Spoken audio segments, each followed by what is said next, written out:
बदतमीज़ी की, उस पर मैंने जाके MS साहब को बताया, DSP साहब। वो जब वापस आए सिक्योरिटी गार्ड को कहा कि आप क्यों बदतमीज़ी कर रहे हो, तो ये गार्ड इतना मस्त था, उसने उसके साथ भी बदतमीज़ी की। फिर दोबारा दूसरी बार मैं ये मामला उधर ख़त्म हो गया, मैं गया अपना कैमरा और माइक उठाया, ऊपर जा रहा था कि ये 4 लड़के थे, इन्होंने बुरी तरह मुझे ज़दख़ोब किया, मुझे अपने गन से मारा है और यहाँ पे मेरे हाथ पे मारा है, मेरा कैमरा तोड़ा है, बुरी तरीके से ज़दख़ोब किया।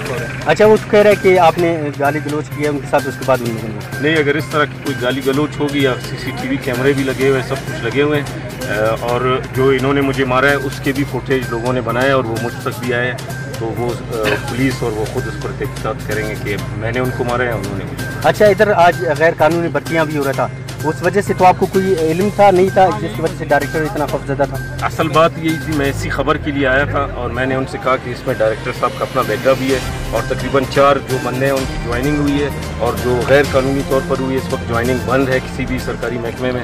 तो उसके बाद जो है ये सारा मामला हुआ और ये सब कुछ डायरेक्टर के कहने पे हुआ है और उसका एक पीएस है कोसा, उसने ये इनको कहा कि इसको मारो, मीडिया वाला क्या करेगा, मैं कुछ भी नहीं करता। आप इधर किस फैमिली के साथ आए, मरीज के साथ आए क्या? मेरे इधर मरीज़ भी है और मैं इस खबर के लिए भी आया था। ठीक, थैंक यू।